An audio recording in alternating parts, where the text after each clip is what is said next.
I'm so glad we met in Vegas. Hey, Christine. I know, right? Right. You had another friend who was with you who's a project manager.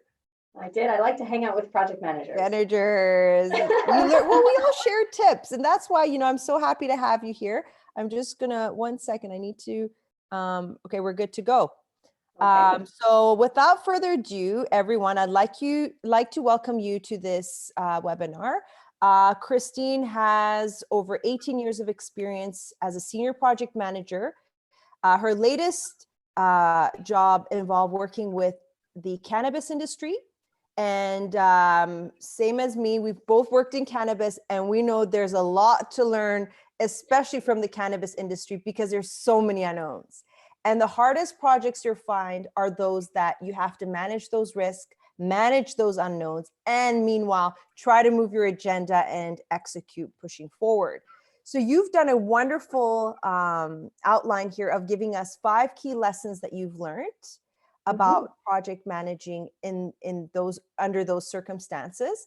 So Christine, please enlighten us here. Tell us more about the incredible experience that you had and what tips you have for everyone out there. Sure. That'd be great. Absolutely. Yeah, thank you. I really appreciate the opportunity to be here today. And what I tried to do is really think through, what did cannabis teach me, and my long history of the industry of about 2 years, which is basically an eternity in cannabis in Canada right now, to really things that could be applied more broadly. And that the industry is fast paced and it's new, and I'm sure folks are familiar with kind of there was a October 17th date where everyone said go, and products started to be launched to market. There was a ton of investment happening in the industry at the time. And so people really, they were in a bit of a frenzy, right? And so coming into cannabis and getting an opportunity to learn so much so quickly from all of the things going on has been, I feel like I got an undergrad or even a master's degree in cannabis in a very short period of time. And I've been able to apply the things I've learned across the other kind of consulting opportunities that I've had since then, both in the cannabis space and in other industries as well, to really look at what are the key ingredients to success in a fast-paced, ever-changing industry where things, you've really got to be flexible and work with people that have such a broad spectrum of experience, some coming from working very successfully out of their garages in the black or gray market, some coming from huge CPG companies. Bringing those people together to work together, there are parallels no matter what industry you work in. So that's kind of what I'd like to highlight today, some of those key learnings that I gained from cannabis, but that can really be applied in a lot of different areas. So the first item that I'd like to highlight is around being a startup. And in cannabis, we're startups on steroids. So much growth so quickly for these companies, which meant they had to find ways to scale up effectively and not get in their own way. And that meant lots of kind of hard lessons, honestly, along the way. And when I'll give a little bit of history. So I got a phone call when I was standing in the skating rink, watching my son at his skating lesson one day. And it was a call from a recruiter telling me about this awesome company and this really cool opportunity to work in cannabis. And the company was Sundial Growers, and it was, I think, November of 2018. And so having worked in project management in many different industries, and always being a little bit curious about this new industry that was starting up, I thought, how could I say no to this? Yeah, I remember feeling the same way, like, I don't know, cannabis, right? Right. Yeah, it was absolutely like, I feel like this is a really great opportunity to do some learning and get, just really get some interesting experience. So, we know that Canada was such a pioneer in this space, and we're going to see, and have already seen things changing across the world. So getting my foot in the door there, it felt like a really neat opportunity. And Sundial Growers was an incredible company to get that opportunity with. And so I took my expertise from years in all different industries working in project management. I started off in the IT space and then moved into more business transformation projects. And from there took a turn for more strategy and more kind of planning side of project management and overseeing programs and so on. So taking all of that and then applying it to this new startup on steroids is really where my career brought me. And so now I work in as a consultant in project management and strategic execution, helping small and medium businesses for the most part in the cannabis space gear up and learn the lessons, some of the hard lessons that the big guys are feeling the impacts of right now, as we all know. So yeah, that's a bit about me and how I ended up here. Great, that's good to know. So if you're good with it, we'll go on to our first point. Yes, please. Awesome. Okay. So the first item is around when you're a startup, everything's a project. And so this point was really hit home for me when I started at Sundial. And Sundial was about, I don't know, a year and a half or 2 years into their journey when they recognized they needed someone to come on and lead an enterprise project management office for them. So they brought me on to do that and really help to bring discipline to the multiple projects going on. It might seem obvious at the time, but I think when you're in it and there's so much going on, it's that moment of, wow, everything we're doing, it's the first time we're doing it. And of course, that's the definition of a project. It has a defined beginning and end. It has a specific goal in mind. It's time bound. And so having that discipline and bringing that ability to measure, plan, and organize people in a way that could really assist with bringing more structure to the chaos that was cannabis at the time is really where it was brought to me. And specifically the chief operating officer, now the now president of the company, Andrew Storter, sat me down one day and really walked me through that journey that he had been on, where there was a light bulb moment. Wow, everything we're doing is a project. Once we set it up, it's not a project. Once it's operating, it's not a project. But right now, each of these items is a project. So one of the key tools we used in that space was to organize and prioritize. So we picked the top items, and they had done some of that before I arrived. Ideally, it's like a top 10 list. There were a few more items on the list when I arrived, because of course it's really difficult to prioritize. But building out the list of the most important things that you want to track and plan and keep a dashboard on and really support as you go through. And then once you pick one off, you can bring another one in and onboard it. Really helps to bring to light those things, rally the team around that strategy and the plan, and really see what's the most important thing. So if we do have to make decisions around something we need to drop, we're not going to drop something on that. That's awesome. I love that you brought up that point of things we need to drop, because a lot of time we're doing projects, but does that project add value? Right. It sounds great. It's a great idea to start making pet food with cannabis, but can we do that? Right now, we should stick to our core focus, which I found a lot of these cannabis companies, we're all over the map. We're going to do this and we're going to do that. Whoa, stick to 3 things. Let's focus on those. And that can be on the back burner list of projects. So I love that you touched on the point of dropping projects. Yeah, we recognized as well a bit kind of later on in the game that a new product development process was really key, and thinking through, there are so many great ideas and so many incredible opportunities, but if we spread ourselves too thin, we're not going to be able to execute. So you're absolutely right, Shereen. It's about what are those top few things you want to execute very well. Those are the ones you focused on, and that means some other things have to stay on the back burner, or we don't execute them yet. Picking those best ideas is absolutely critical. So we're setting up in a startup. We're setting up systems. We're setting up an org chart. We're setting up our accountabilities. We're all of those things are projects until they're operational and up and running. And when they're so critical to business success, it's really about ensuring that we put some discipline around those things.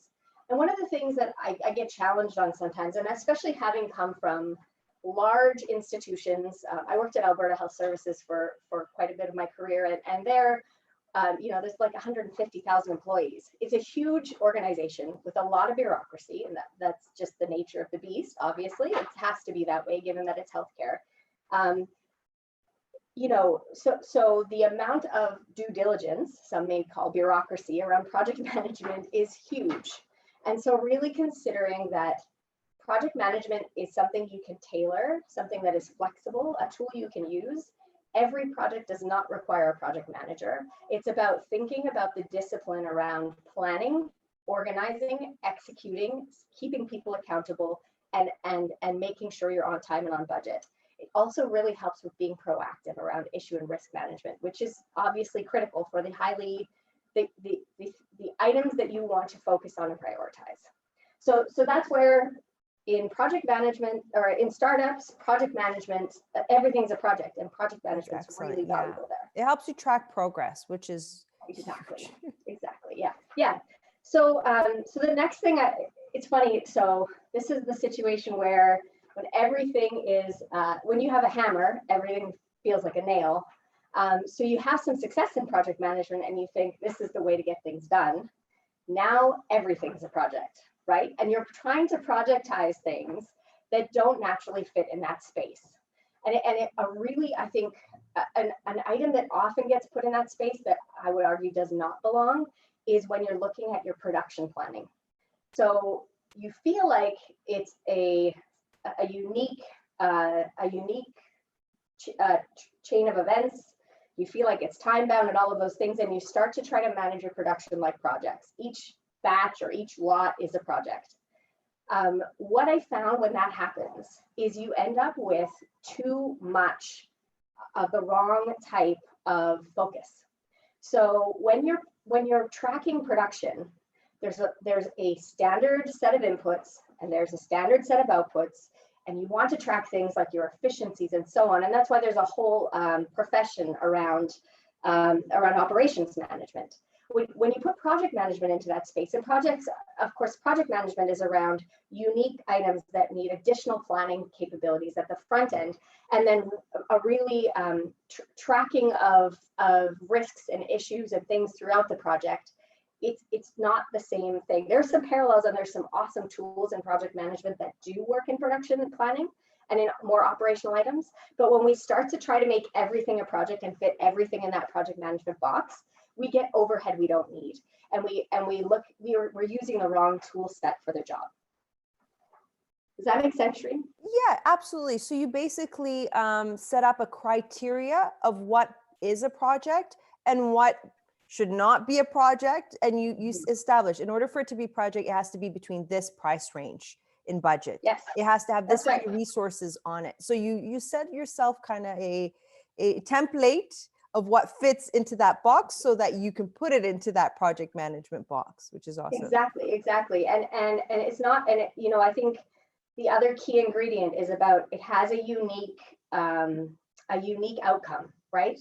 There's a goal in mind, there's an end point to this. It's not a repeating process. And if it is, that's where you should have the red flags go off. This probably isn't a project. Or it's something that's operational, that you're trying to put the operations into a project.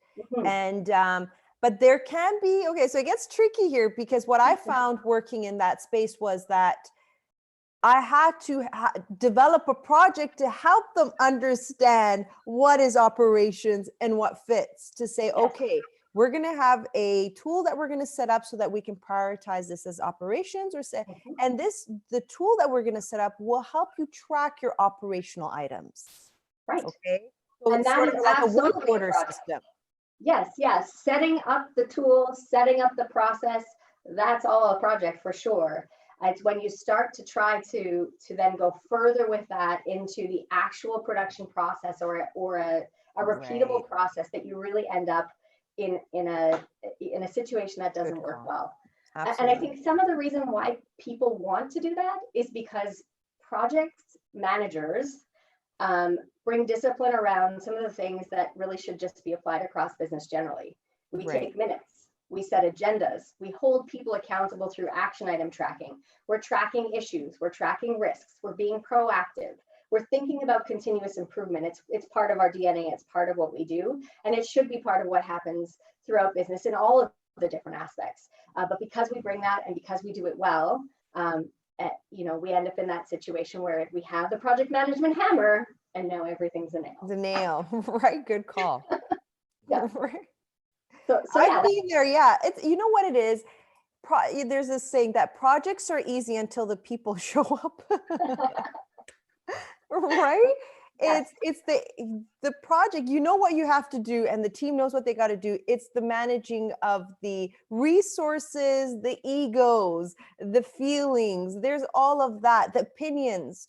And you know, I can tell already you're an awesome project manager because you know you seem very approachable and like you consider everyone's thoughts without keeping it at a professional, more fact-based than a personal approach, because sometimes friendships can get in the way of what you need to do best for the company and for the project.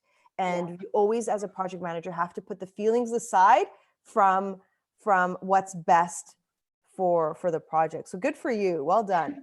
Thanks. When I was leading the enterprise project management office at Sundial, there was about, between 12 and 16 people at Ebbed and Flowed, depending on how many projects we were working on at the time. We used to say, you don't make friends in project management. Oh boy. We're friends here. We have our project management community, like we're all buddies. But the fact is, it's our responsibility to hold people to account, to measure progress, and that's uncomfortable. To use facts and nothing personal, just to bring a resolution to conflict, and that often means we're not always the most well-liked people, but we get work done and we get goals met, and in the end, usually the folks are my friends by the end. By the end, yeah, right. Yes, You're helping them out too. Exactly. When I'm buying them the beer and we're having that celebration, that's when everyone comes around. That's awesome. Yeah, I should have added beer as a key success factor to project. Key for you. Okay, awesome. Yeah. Some Tim Hortons there too, I see. Yeah, I got to keep caffeinated. Got to keep the caffeine flowing here today. I know this is a key success factor for me. Yes. So the next item I want to highlight is around something I've heard often in dynamic industries. In IT, you hear it as well, but in cannabis, this is just so common. Things are moving too fast. The industry is changing too rapidly. We don't have time to plan. There's no reason to plan, because as soon as we write that plan down, it's going to be out the window. I faced a lot of resistance in some groups working in the cannabis space, and have certainly seen it through many of the cannabis organizations I've worked with, to say, we just don't have time for this. It gets people anxious. They want to get going. They want to get executing. They want to move, and they really feel like the plan is going to be out of date by the time you write it down.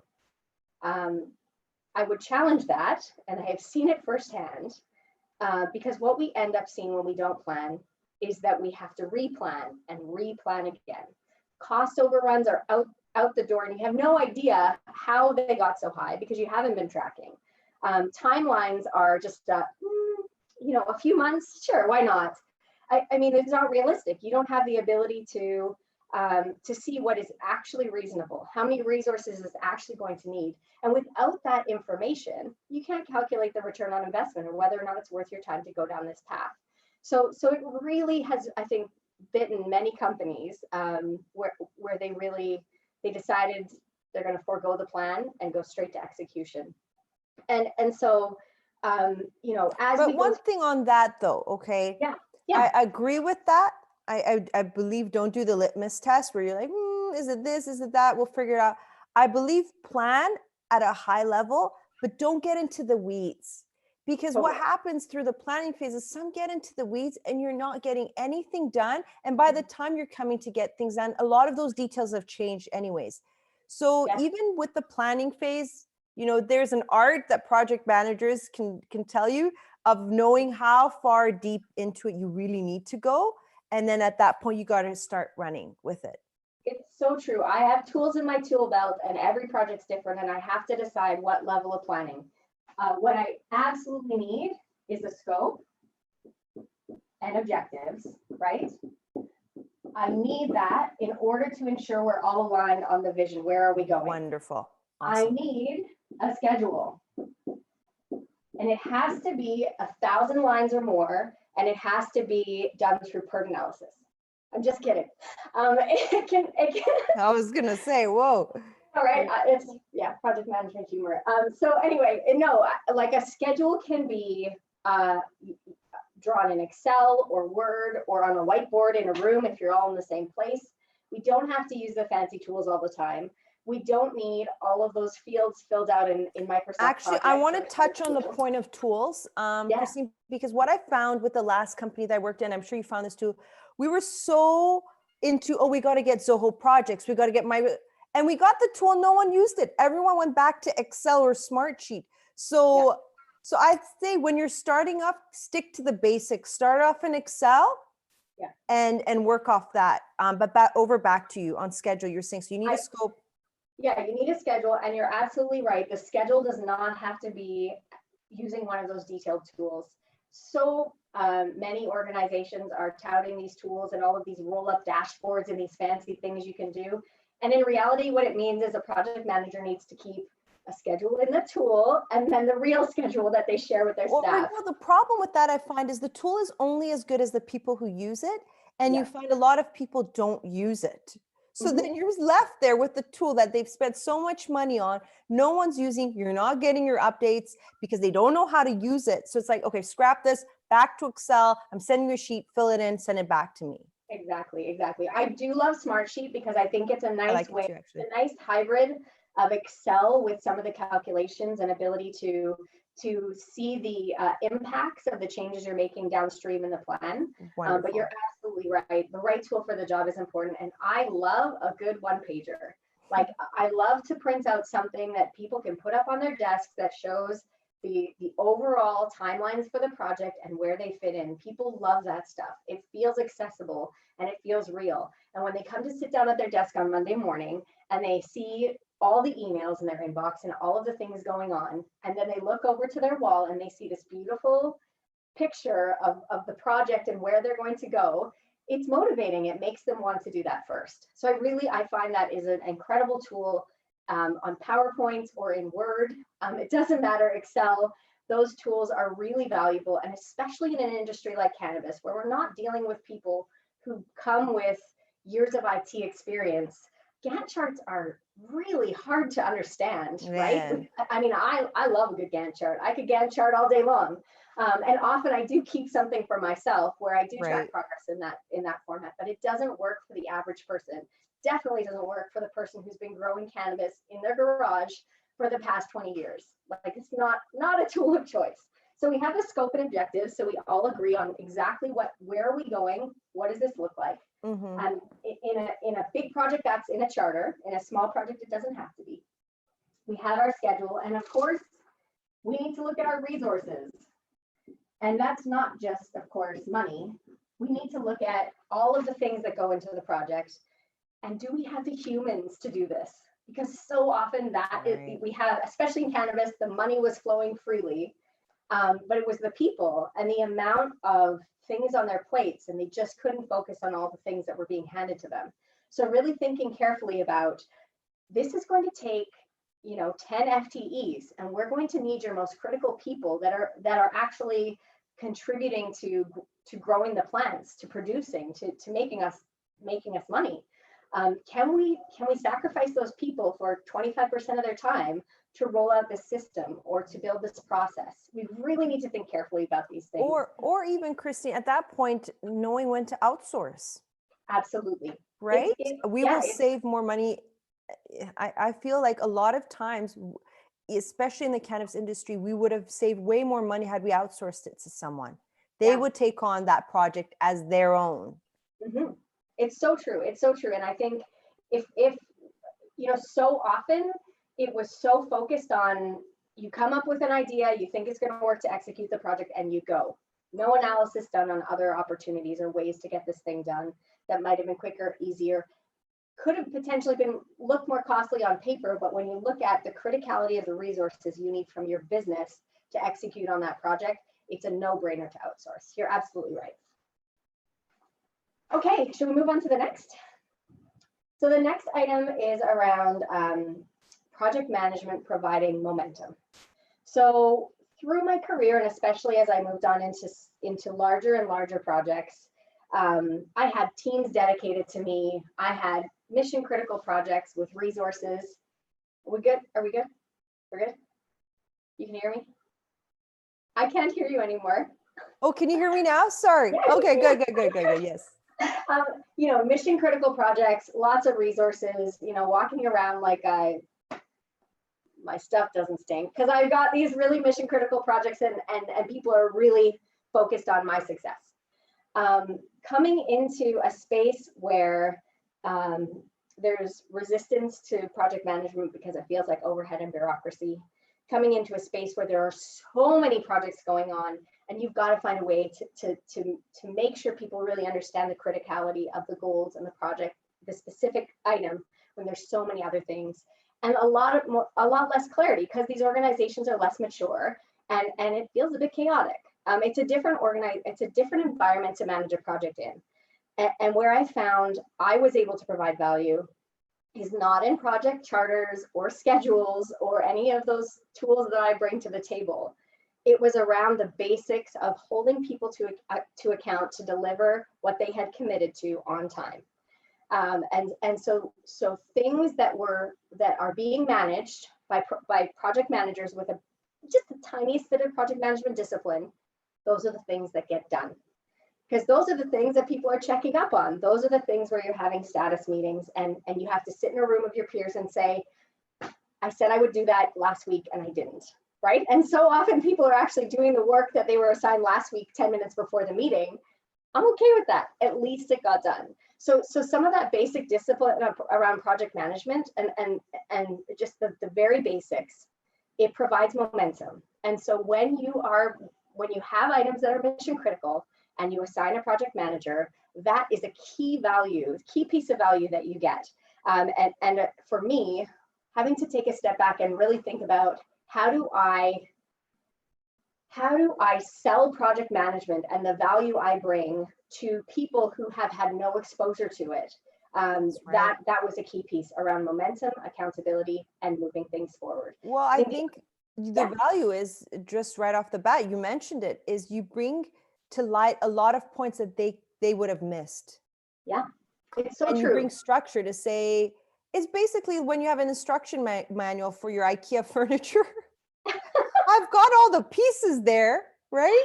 Right. I think I have all the pieces there, but when it comes to actually putting it all together, how is that going to happen? And that instruction manual that you get with your IKEA furniture is the project plan that a project manager hands to you and says, if you do want to put this table together, set aside 20 minutes for it to get done. Yep. This is what you'll need. These are the tools you'll need. And okay, not every instruction manual will have all the details you need to put that table together. You'll find it's like, well, it showed it to me wrong. You'll find project plans that have those issues or those things that are missing. But for the most part, it helps to have a manual. It always helps. You know, and so we bring that set of tools, that structure, that manual. The details around the project doesn't matter. We'll get through it. We know how to organize people, bring people together, get decisions made, and move things forward. The other thing we bring is the measurement side. And I think this has been really critical as well. So you've got the momentum, but now what you also have is someone tracking, so we can identify early if things are falling off track. And how much better is that than the day before something is set to go live? That's when the executive hears that it's going to be another 5 months. Early identification, while there's still time to look for opportunities to get back on track, or at the very least identifying ahead of time so people can assess the impacts and understand what this is going to mean if we are going to be delayed. You know, that is absolutely key. And time again, I think people who have forged ahead into execution without a plan, who have not necessarily seen the need for for some of those basic tools around action tracking, around following a plan, around holding people to account. This is where things really fall apart is 2 days before it's time to go live, 2 days before the building opens, 2 days before the product launch. And that's when we realize we're very, very far off track. And so again, that's where the value comes in the momentum and in that measurement, so we can bring things back on track. That's awesome. Right. Exactly. Your KPIs. You can't improve what you can't measure. I keep saying that, right? If So you're not, if you can't measure it, you're not improving it. It's not moving. It's just there. And That's absolutely right. everything around us has a KPI, right? Your car measures how fast you're going, how many kilometers you're going. Everything around you, your stove tells you how hot it is, how, you know, just applied to a practical day-to-day life. Everything around us has time. Yeah, Everything is a measurement. So I love that you brought the KPI up. I couldn't agree more that you need that on every project. Yeah, absolutely. Yeah, and those you know, those leading indicators, especially, that help us to know if something's falling off track before it is fully off track. So final item, and thanks for all of you who have stayed this long to listen, is around integration. So this is another item I didn't really notice this before I started to work in cannabis. Project managers are I'll say it, not anyone, but many people have the skill set to be a project manager. We've all planned a wedding or planned a move or renovated a house or done a small project. It's not rocket science, right? It's fairly straightforward. Some people's personalities, of course, are more attuned to it, but you know, generally it's not that complicated, especially in small projects. So the thing is, in a fast-paced organization and in a bit of chaos, but I think really in any organization, most organizations are built around functions, or they're built around some type, maybe they're a matrix organization, what have you, but they've got to group people together somehow. And when you do that, projects that only impact that group are pretty simple and straightforward. And with some nice dashboarding and tools so you can roll things up when they're mission critical projects. But if they're really only affecting one function or group, a project manager is probably not necessary. So it depends on the size, but probably not necessary. Where we really find project management is critical to success is when we're dealing with projects that involve integration across business areas. So often the goal of one business unit or area or function will be to get something done, and it's you know, got some moving pieces, and we need to bring people together across the organization. Often the groups that are contributing to the success of this project it's not a priority. You know, they're not getting value necessarily out of it. The value, say, is coming to HR. But the project needs to be executed by IT. We're rolling out an HRIS or something like that. So what we need to do is find a way as a project manager to show the value across the business, to keep that momentum going, to remind that IT group that has other things to worry about and would rather this other project goes away, to remind them about you know, why we're here, what the value is to the organization, to rally people around this common objective and move it forward. And that's where project managers are integrators. We bring people together, we bring the discipline, we bring the tool set, and we keep people accountable so that they don't, it's not the last thing to do on their list and keeps falling off. And you touched on a wonderful point. You just touched on a wonderful point. And I find this with a lot of organization. You've got the finance team, you've got the IT team, you've got the operational team, the legal team, but they're not communicating. They're all in their own silo is what we find. And where the the PMO office or the project manager does is they're basically matchmaker, I call them, right? They say, well, you and you need to be talking together because this project needs a bit of all of this. And they connect the people together. And I think the value is big time there, where it breaks down those silos, because the number one reason company fails, you know what, why the number one reason is companies fail? Communication. Right. Communication is a huge issue. And the project manager is essentially your communication manager. They communicate the resources that need to come together. So well said on the value part and connecting the IT department with the other department and adding value to show them how you are matchmaking and pushing forward something that can help them. Because if they don't communicate with the ops team, it's going to come back to bite them and make them look bad. And everyone's going to try to blame the other department.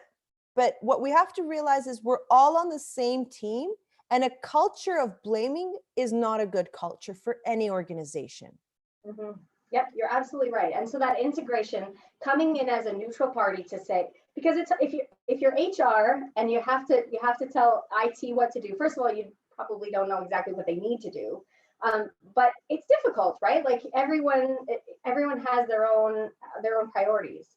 With a project manager that can come in as a neutral party, organize people together, rally around that plan, and get that integration really strong. Not only does it help the project, but going forward, those relationships benefit the organization forever, right? It's that rallying around a common goal and building those connections between people in the organization across functions. Wonderful. Well said. Thanks. That's awesome, Christine. We got more tips. Give us more tips. Anything else? Sorry, go ahead. We've got a few listeners. We've got over five viewers on, and we've got more, and we've got attendees. So anything that the attendees want to say, let me go to the live channel and see. I think they're just enjoying this probably during their lunch session. But anything else, Christine? Any major other points? And I could share some points too of what you've learned that you guys, if there's anything I want you guys to take away is this. Yeah, I think as a senior project manager who has been doing this for a long time, and managing in organizations where project management has been very mature and well respected, and I never had to sell myself. I walked into the room and people would say, "Thank God you're here, Christine." Like, you're so lucky. It hasn't been the case with me always. I give myself to you, right? Yeah. So stepping into an organization where I really had to, and an industry, not just an organization, but really across the industry, explain what the heck do I do and why is it valuable? It doesn't sound like it's necessary. Right. It really, so coming as a project manager, coming into a space like that, I think it's really important you understand your own value and you can articulate what you bring to the table. And so having some of these key points in your back pocket, I think is really helpful. Yeah, absolutely. I mean, for me, the biggest challenge I had was people were not being held accountable. So I would say, you're missing out on this, you're missing out on this. But what would happen is they'd be like, so what, right? This is, I don't care. And it's like, I would escalate it and still things wouldn't get it done. And at that point I was like, okay, well, I'm going to have to step up. And that's another beauty of as a project manager. Sometimes you do step up, or you do find those other resources who will step up for that person so that you can execute. So it's really a team that you're building. Like, when you go to you see those military teams, or you see those, they build a team to say, if one man falls down, the rest of the team will push forward and protect that area, or protect that agenda or that project in this situation. So, and I think project management started from the military, I believe. Right. Where yeah, before they went to war, they would have plans and they would have, strategies. That all starts from a military techniques and strategies. So, but it's got a more of a softer tone, of course. There's execution, but there's execution of projects. But anyways,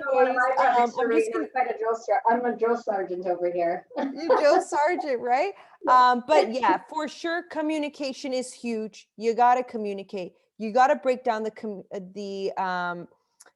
egos. There's no ego. It is a team. We're all here to help. No blaming. Culture is important. So some project managers can create a culture of anxiety or whatnot. My approach has always been a culture of team, right? And we're all here to help each other. I'm not here to throw anyone under the bus.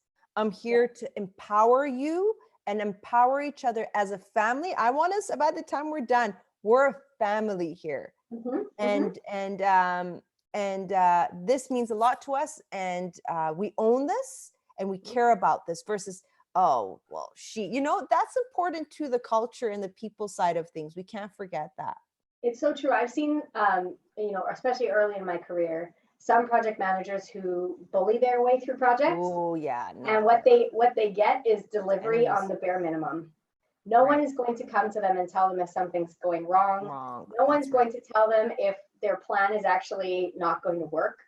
They get the job done, but what they don't get is the value around having that strong team where we're all working together and working to help each other and deliver the best possible outcome, even if it's not what we thought it was going to look like in the beginning. Well said. Well said. Well, Christine, thanks a lot. And thanks to everyone else out there. If there's any questions, I'm going to have my video on the link, my video, obviously the video will be there. My email on the link, feel free to email me and then I'll forward it on to Christine. And we're all excited that you signed on. And thank you, Christine. Maybe we'll do this again soon if there's a lot of demand. But you're busy. Right. Good luck with all your projects, eh? Thank you. Thank you so much. Okay, cheers. Right. Bye, guys. Bye, everyone.